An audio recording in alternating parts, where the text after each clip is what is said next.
I'm gonna take you to the nurse. Yeah, take care. Another Cuyahoga County jailer has pleaded guilty to mistreating an inmate. Julio de 2018. Robert Marsh e Idris Farid Clark, quienes trabajaban como guardias en la cárcel del condado de Cuyahoga, decidieron darle una lección a la reclusa Chantel Glass por hacer demasiado ruido. Sin que ellos lo supieran, este incidente fue captado por una cámara, lo que pronto llevó a un juicio y finalmente a una condena en prisión. Estos son guardias de prisión que fueron captados en cámara con los reclusos. I was extremely outraged that these breaches occurred under our watch. This is the very kind of breach that causes people to die. 23 de septiembre de 2017. Una falla de seguridad que involucró al oficial correccional Matthew Schreiner condujo al motín carcelario más peligroso en Nuevo México. En el centro de todo estaba Schreiner, un guardia novato de 22 años, asignado al bloque 3 de la instalación correccional del noreste de Nuevo México en Clayton.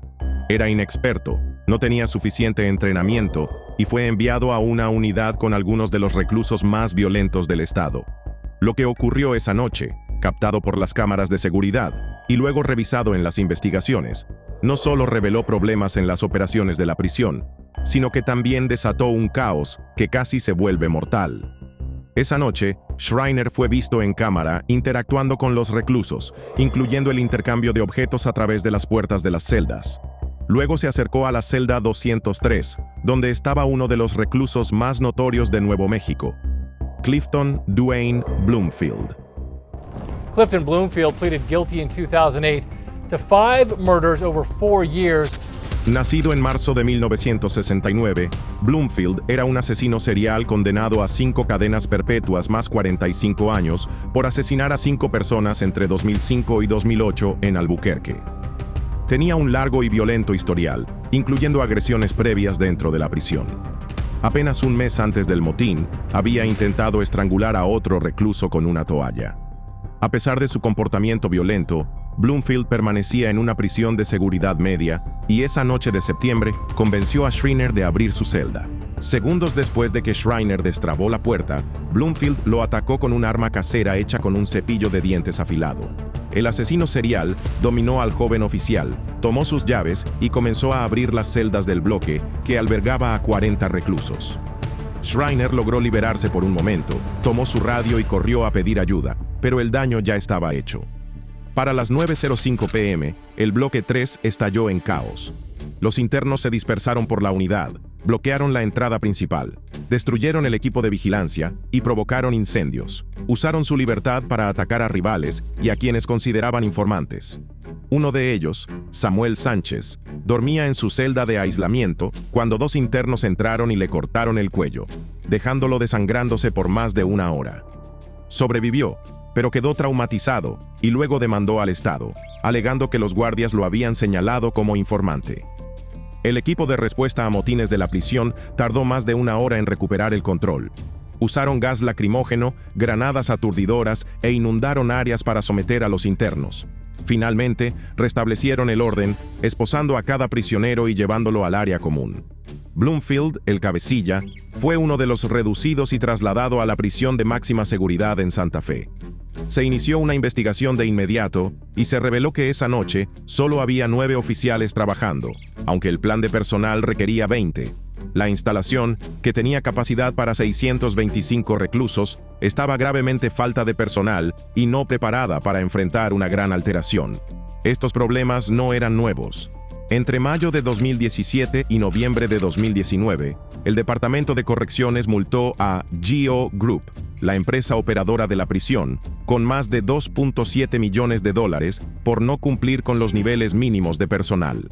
Además, a pesar de advertencias y correos electrónicos sobre la amenaza que representaba Bloomfield, incluyendo un memorando del 12 de septiembre del alcaide Mark Bowen, se ignoraron las precauciones necesarias.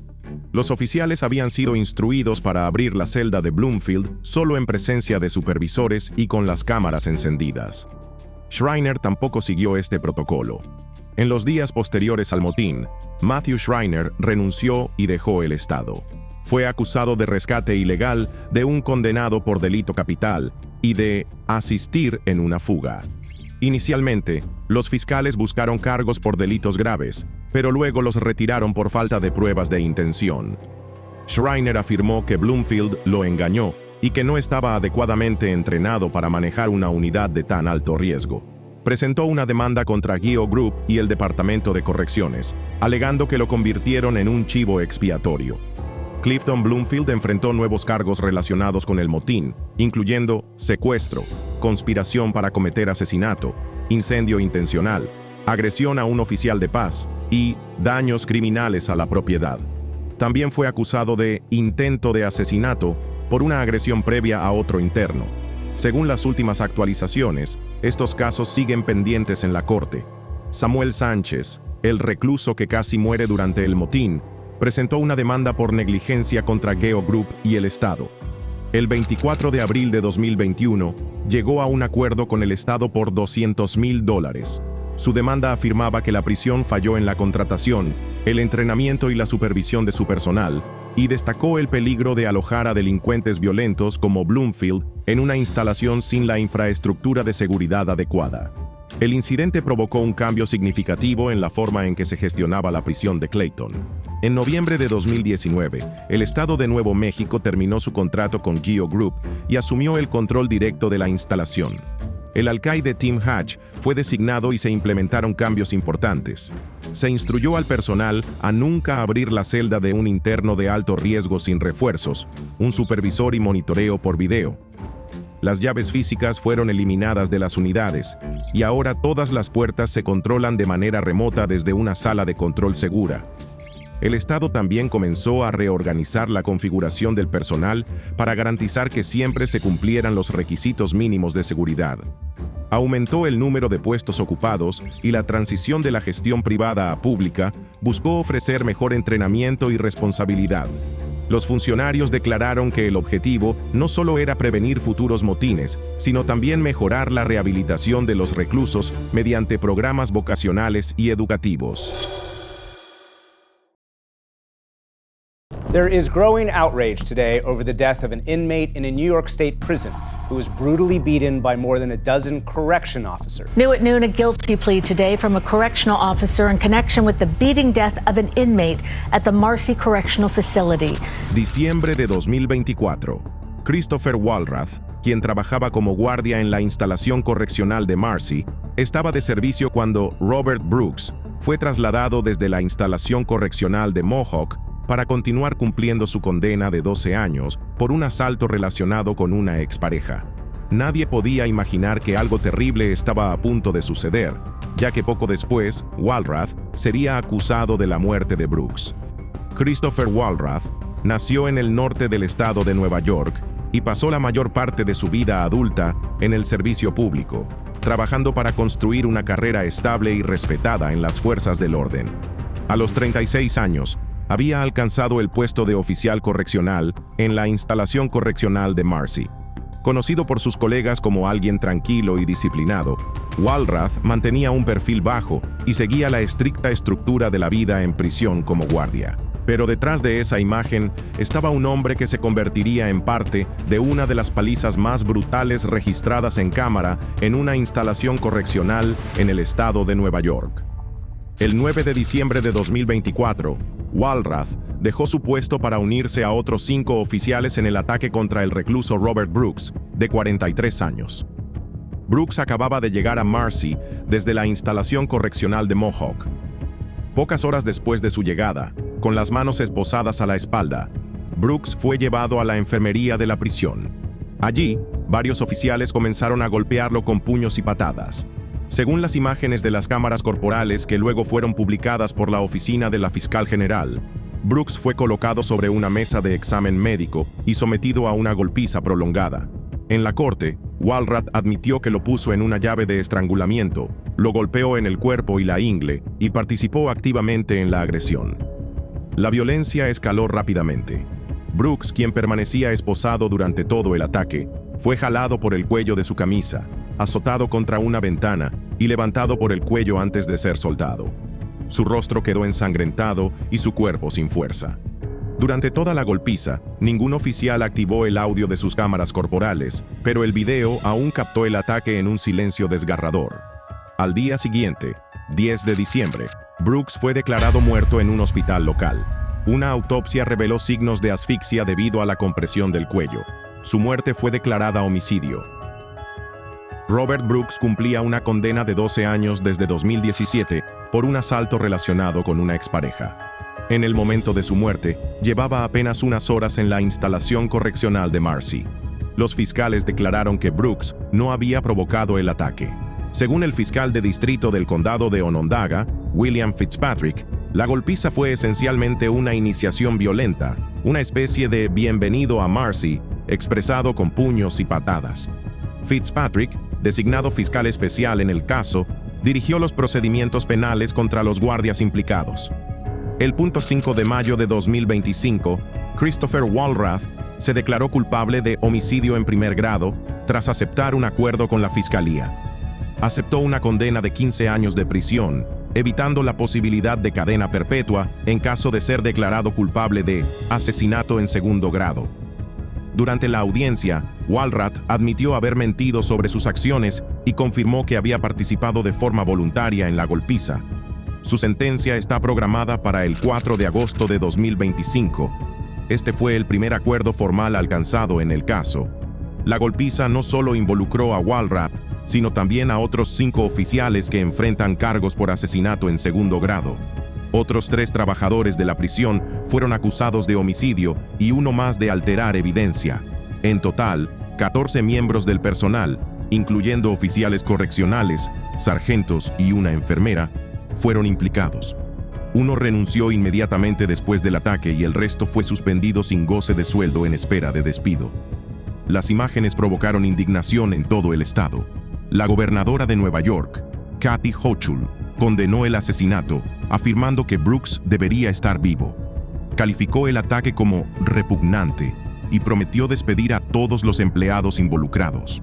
En las semanas siguientes, se implementaron cambios en la política penitenciaria. Una nueva norma exige que los oficiales activen sus cámaras corporales durante cualquier interacción con los reclusos. El comisionado del Departamento de Correcciones, Daniel Martuscello III, emitió un memorando reforzando la necesidad de responsabilidad inmediata y estándares éticos en el sistema. Además, una investigación del Departamento de Correcciones y Servicios Comunitarios reveló que varios supervisores, incluyendo sargentos y la enfermera de la enfermería, habían presenciado la golpiza y no intervinieron. Estas revelaciones mostraron un sistema profundamente roto. La familia de Brooks reaccionó con dolor e indignación. Presentaron una demanda por violación de derechos civiles contra el Estado, alegando uso excesivo de la fuerza y tolerancia institucional hacia la violencia. Su hijo, Robert Brooks Jr., asistió a la audiencia donde Walrath se declaró culpable y luego emitió un comunicado calificando el hecho como un primer paso en un largo camino hacia la justicia. También expresó su preocupación por el futuro de Walrath en prisión, señalando la ironía de que un exguardia ahora ingresara al sistema penitenciario en el que alguna vez trabajó. La fiscal general, Leticia James, prometió una investigación completa, afirmando que su oficina usaría todas las herramientas disponibles para responsabilizar a los involucrados. Reconoció que, aunque el video era difícil de ver, era necesario para garantizar la transparencia y la confianza pública. A medida que avanza la investigación, se esperan más acuerdos con la fiscalía. Los fiscales están trabajando para determinar el grado de participación de cada oficial. El Estado también se ha comprometido a responsabilizar a todos los implicados y a prevenir futuros abusos.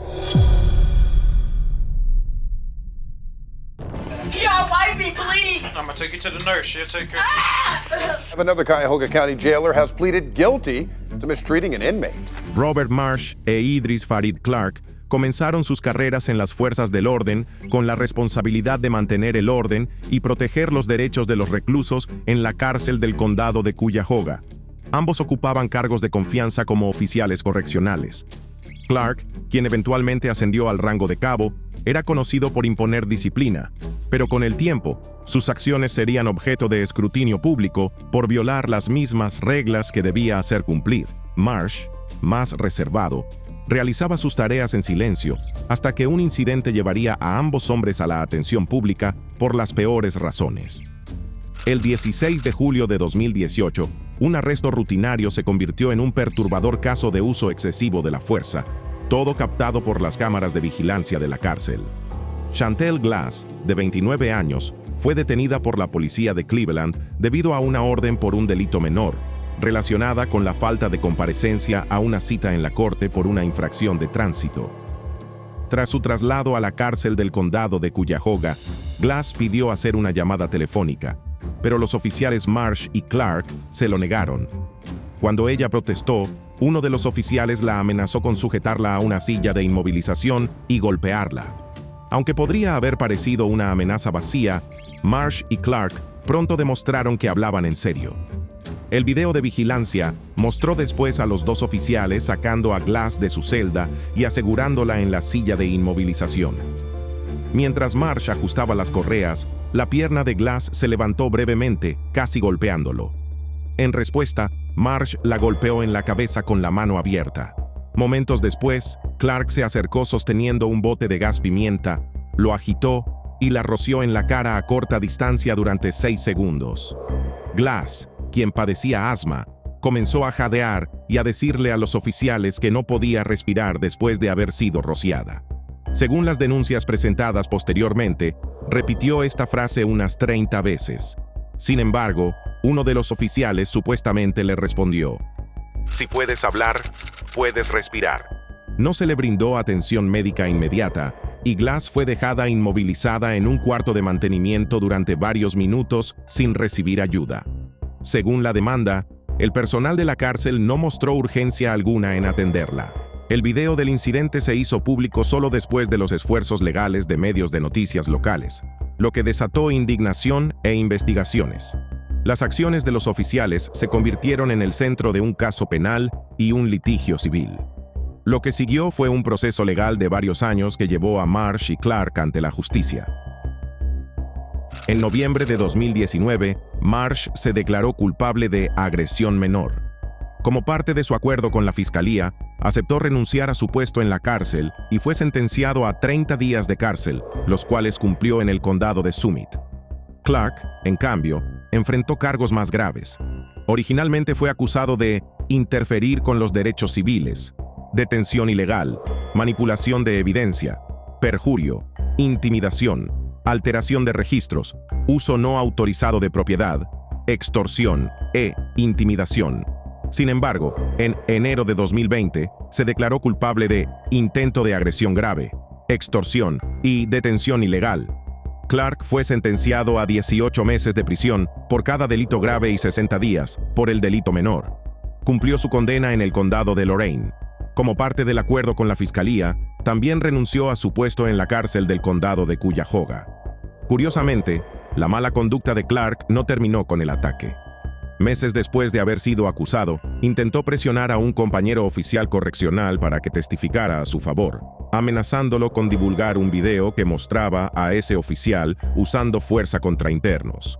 Clark afirmó tener acceso a grabaciones comprometedoras y que las haría públicas a menos que el otro oficial apoyara su defensa, testificando específicamente sobre el mal entrenamiento y las condiciones de la cárcel. Estas tácticas de intimidación derivaron en cargos adicionales por extorsión e intento de influir en un testigo.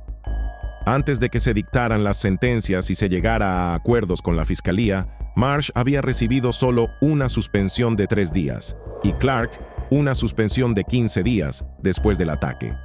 No fue hasta que el incidente se volvió viral y se reveló que era uno de muchos casos similares, que la Oficina del Fiscal General de Ohio inició una investigación penal. Sin embargo, el caso no terminó con las condenas y renuncias de Marsh y Clark. En 2020, Chantel Glass presentó una demanda federal por violación de derechos civiles contra ambos oficiales, acusándolos de uso excesivo de la fuerza, agresión, lesiones y violaciones constitucionales. La demanda también responsabilizaba al condado de Cuyahoga por no entrenar ni supervisar adecuadamente a su personal. Aunque el caso tardó años en resolverse, el 2 de julio de 2024, el condado acordó pagarle a Glass $300,000 para llegar a un acuerdo. Los funcionarios del condado no admitieron culpabilidad y se negaron a hacer comentarios debido a que había litigios pendientes en ese momento.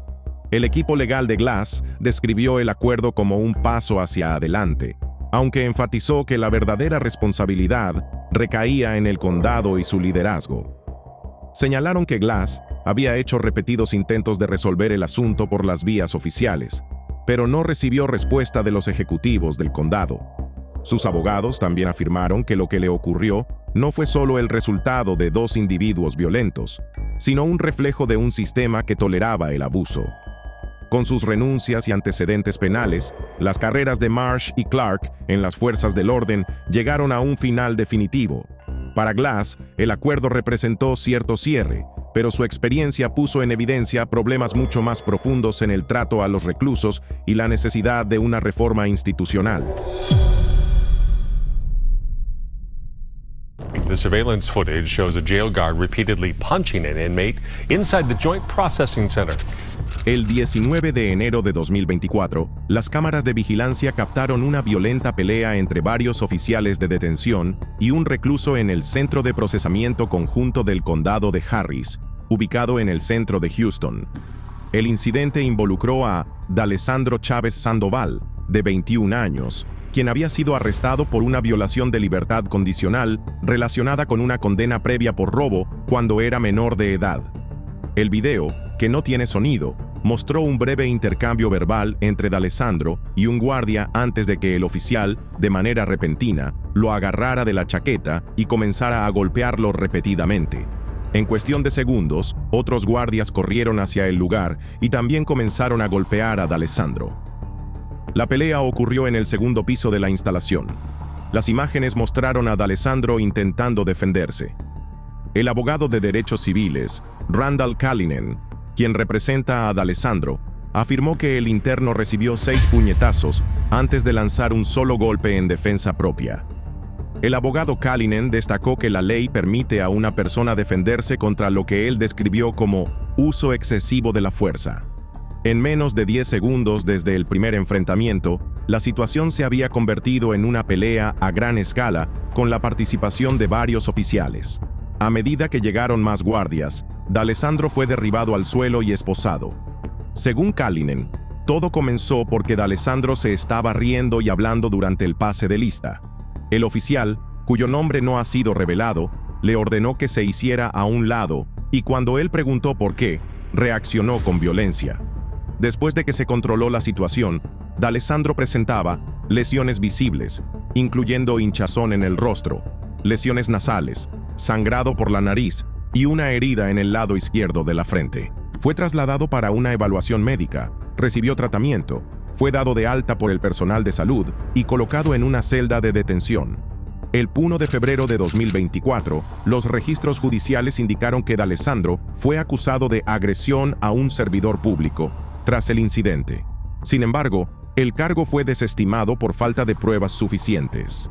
El abogado Callanan se comunicó con la División de Derechos Civiles de la Oficina del Fiscal del Condado de Harris para solicitar una investigación más profunda sobre las acciones de los guardias, citando un patrón de uso excesivo de la fuerza en la cárcel.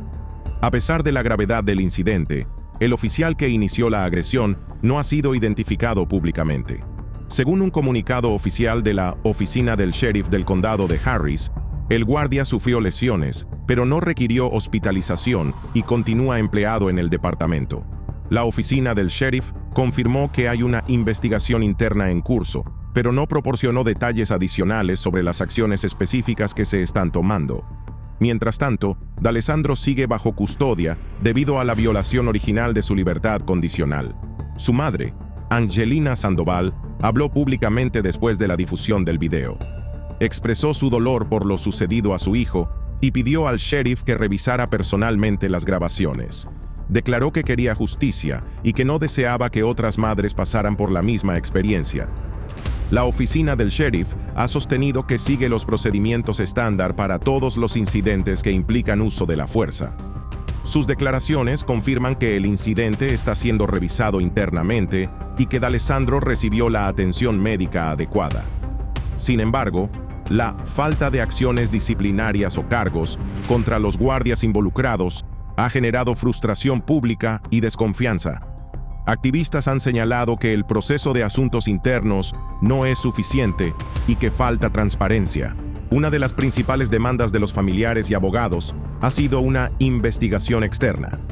El abogado Kalinen y otros defensores instaron a los Texas Rangers y al FBI a iniciar una investigación independiente. A pesar de múltiples solicitudes, hasta ahora no ha habido indicios de que se haya abierto una pesquisa federal o estatal sobre este incidente. We have a videotape of a 15-year-old girl being beat up really badly in Seattle by cops. I remember the way he just came in after I kicked my shoe off, and we were arguing back and forth all night since the arrest happened. Noviembre de 2008, un perturbador incidente tuvo lugar dentro de una celda de detención en el ayuntamiento de SeaTac, cerca de Seattle, Washington. El principal implicado fue el oficial Paul Sheen, un agente del sheriff del condado de King de 31 años. En ese momento, Sheen ya había estado involucrado en 2 tiroteos relacionados con su labor, uno de ellos con resultado fatal, aunque ambos habían sido considerados justificados. Pero lo que ocurrió dentro de esa celda desataría indignación pública y pondría bajo una luz severa la conducta detrás de los muros de la cárcel. El incidente involucró a Malika Calhoun, quien había sido arrestada bajo investigación por robo de automóvil. Cuando Calhoun entró a la celda, parecía molesta y se le indicó que se quitara los zapatos. Las imágenes de vigilancia mostraron después que ella lanzó uno de sus zapatos en dirección a la puerta. El zapato no golpeó a nadie y ella permaneció desarmada y sin representar una amenaza. Aún así, el oficial Sheen reaccionó con una fuerza que muchos describirían más tarde como excesiva. Entró furioso a la celda, acompañado por otro oficial, y comenzó una violenta agresión física. El video de vigilancia captó a Sheen pateando a la joven, golpeándola contra la pared, jalándole el cabello y golpeándola en la cabeza.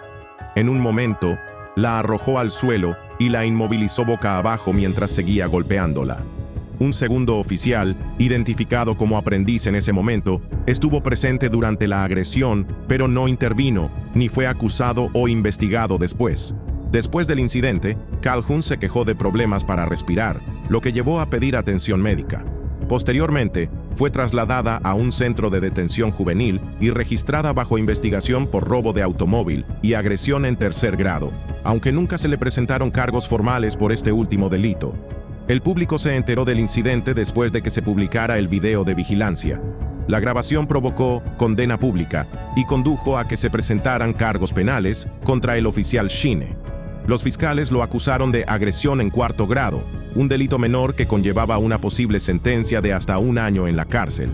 Sheen se declaró no culpable y sostuvo que sus acciones fueron necesarias para recuperar el control de la situación después de que Calhoun supuestamente lo agrediera lanzándole el zapato. Durante su primer juicio, la fiscalía enfatizó que el nivel de fuerza utilizado estaba claramente por encima de lo que la situación requería. El fiscal del condado de King, Daniel Satterberg, afirmó que este no era simplemente un caso de mala conducta policial, sino de conducta criminal. En contraste, el equipo de defensa de Sheen argumentó que él había tomado una decisión en una fracción de segundo, en respuesta a lo que percibió como una amenaza. Su abogado comparó el acto de Calhoun de lanzar el zapato con el incidente de 2008 en el que un periodista iraquí lanzó zapatos al presidente George W. Bush, insistiendo en que Sheen actuó según su entrenamiento. El jurado en el primer juicio no logró llegar a una decisión unánime, con 11 jurados a favor de condenar a Sheen y 1 en contra. Esto llevó a un juicio nulo. Se realizó un segundo juicio, pero esta vez el resultado fue inverso. 11 jurados a favor de absolver a Sheen y 1 en contra. Nuevamente, el jurado no pudo llegar a un veredicto. Dado el resultado de ambos juicios, la oficina del fiscal del condado de King decidió no seguir con un tercer juicio. El fiscal Satterberg dijo que los jurados divididos repetidamente demostraban los límites de lo que podía aprobarse en la corte, a pesar del video. Como resultado del incidente y la reacción pública, Paul Sheen perdió su trabajo como oficial del sheriff. Su abogado confirmó más tarde que no tenía planes de volver a trabajar en la aplicación de la ley. La oficina del fiscal del condado de King enfatizó que evitar que Shane volviera a portar una placa era ahora una prioridad. Por su parte, Malika Calhoun llegó a un acuerdo financiero confidencial con el condado y posteriormente se mudó a otro estado, donde, según los informes, comenzó una nueva etapa en su vida y tuvo un hijo. Aunque Shane nunca fue condenado en la corte, el video del ataque sigue siendo visto como uno de los ejemplos más claros de mala conducta tras las rejas, captado por una cámara. A former prison officer, Katie Evans, 26, has been sentenced to 21 months in prison after engaging in an intimate relationship with inmate Daniel Brownlee. Katie Evans tenía solo 21 años cuando comenzó a trabajar como oficial penitenciaria en HMP Doncaster en 2020. Una joven madre de Hatfield, en Doncaster, era nueva en el puesto, inexperta y sin saber cuán rápido se vería envuelta en un escándalo que le costaría su libertad y destruiría su carrera.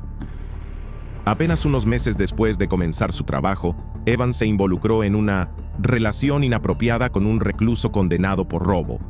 Un romance que más tarde sería descrito en la corte como íntimo y que se salió por completo de los límites aceptables.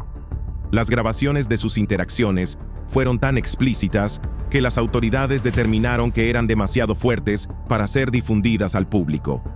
El interno en cuestión era Daniel Brownlee, quien más tarde cambió su nombre a Daniel Wild. Brownlee había sido encarcelado en 2016 por robo en grado de tentativa, allanamiento de morada y manejo de bienes robados, recibiendo una condena de 5 años y medio. En 2020, fue devuelto a prisión tras violar las condiciones de su libertad condicional. Mientras estaba tras las rejas, Brownlee manipuló a Evans y desarrolló un vínculo romántico con ella. Durante un periodo de 6 meses, Evans intercambió más de 140 llamadas telefónicas con él, algunas de casi 1 hora de duración, realizadas con una tarjeta SIM introducida de contrabando. En esas conversaciones, Evans se refería a sí misma como «tu reina». También movió dinero entre cuentas bancarias a nombre de Brownlee y le proporcionó información confidencial de la prisión. La relación escaló hasta el contacto físico y Evans se jactó ante un exoficial penitenciario de haberle practicado sexo oral al recluso dentro de la prisión. Esta confesión condujo a una investigación por parte de la Unidad Anticorrupción Penitenciaria, la cual reveló el verdadero alcance de su mala conducta. Las actividades ilegales de Evans no se limitaron a llamadas telefónicas y encuentros físicos. Ella admitió haber recolectado dinero para Brownlee, presuntamente relacionado con drogas, y haber usado un nombre falso para ocultar su identidad. La pareja incluso planeaba continuar su relación después de que él obtuviera la libertad. Sin embargo, según afirmó Brownlee en una entrevista posterior, él se estaba distanciando de la relación debido a su creciente interés en el cristianismo, llegando a negar que hubiera ocurrido alguna relación sexual, a pesar de los registros judiciales que decían lo contrario. Hoy en día, Brownlee, quien ahora se hace llamar Daniel Wild, ha reconstruido por completo su imagen. Tras su liberación, se presentó como un cristiano renacido y actualmente trabaja como influencer, con miles de seguidores. Se ha casado, ha formado una familia y utiliza su plataforma para promover un mensaje de fe y transformación, tomando distancia de los eventos que llevaron al encarcelamiento de Evans. En entrevistas, Wild insiste en que nunca hubo conducta sexual inapropiada entre él y Evans, contradiciendo la evidencia y las admisiones de ella. El caso de Evans fue presentado en la Corte de la Corona de Sheffield, presidido por el juez Jeremy Richardson Casey. Durante la sentencia, el juez reconoció que ella había sido manipulada por un criminal experimentado, pero enfatizó que eso no era una excusa para sus actos. Declaró que su mala conducta había afectado el buen orden y la disciplina de la prisión. Aceptó que Evans estaba arrepentida y que no representaba un peligro para el público en el futuro, pero aún así la calificó como una oficial corrupta y la sentenció a 21 meses de prisión, señaló que la condena pudo haber sido más larga, pero decidió reducirla considerando el impacto en su pequeña hija y las dificultades que enfrentaría como exoficial cumpliendo condena en prisión. Durante el juicio, Evans se mostró emocional y angustiada. Lloró durante la sentencia y saludó a sus familiares mientras era escoltada fuera de la sala.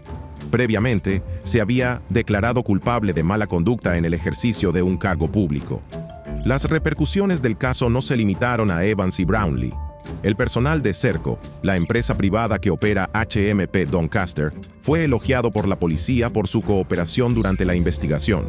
Serco recalcó que mantiene una política de tolerancia cero ante cualquier incumplimiento de conducta entre su personal y prometió brindar total apoyo a las fuerzas del orden en casos como este. 28-year-old Serena Dodson is sentenced to 9 years behind bars for assisting in jail escape and 1 count of bringing contraband into a jail. Serena Dodson creció en Clovis, Nuevo México, un pueblo tranquilo donde más tarde consiguió un trabajo que la llevaría a su caída. A los 28 años, trabajaba como oficial de detención en el centro de detención del condado de Curry. Quienes la conocían la describían como tranquila y reservada, sin registros públicos de mala conducta antes de su arresto. Pero en junio de 2018, se convirtió en la figura central de una fuga que capturaría titulares a nivel nacional. El 15 de junio de 2018 fue el día en que todo cambió. Dodson, trabajando sola en la sala de control, ayudó a 3 reclusos en una fuga audaz. La sala de control contenía el sistema para abrir y asegurar las puertas en toda la instalación. Ese día, Dodson abrió 3 puertas aseguradas que permitieron a los internos, Aaron Clark, Ricky Sena y Víctor Apodaca, salir del área de recreación al aire libre y caminar libremente fuera de la instalación. Las imágenes de vigilancia mostraron más tarde a Dodson rascándose la cabeza con nerviosismo mientras presionaba los botones, sin darse cuenta o sin importarle que las cámaras estaban grabando cada movimiento. Los 3 reclusos no eran delincuentes menores. Aaron Clark, de 31 años, enfrentaba cargos por intento de abuso infantil, robo de identidad y fraude con tarjeta de crédito. También tenía antecedentes por posesión de armas de fuego, siendo un delincuente convicto. Víctor Apodaca, de 28 años, estaba en la cárcel por tráfico de drogas y posesión de armas de fuego, y ya tenía condenas por delitos graves en Texas. Ricky Sena, de 24 años, estaba acusado de agresión agravada con un arma mortal y robo de automóvil. Los 3 eran considerados peligrosos. Dodson no actuó espontáneamente. Los procedimientos judiciales revelaron después que su decisión de ayudar a los internos había sido planeada durante días, posiblemente semanas. También se reveló que su papel en la fuga no terminó con abrir las puertas. Ella también introdujo contrabando en la cárcel y se comunicó con al menos una persona fuera de la instalación que más tarde ayudó a ocultar a los fugitivos. 4 días después, Dodson fue arrestada en Lubbock, Texas. Su captura se produjo luego del arresto de los 3 internos el 19 de junio de 2018, después de un tenso enfrentamiento de 3 horas con la policía de Clovis y un equipo SWAT. Los oficiales habían rastreado a los fugitivos hasta una casa en la calle Dartmouth, después de recibir una llamada anónima.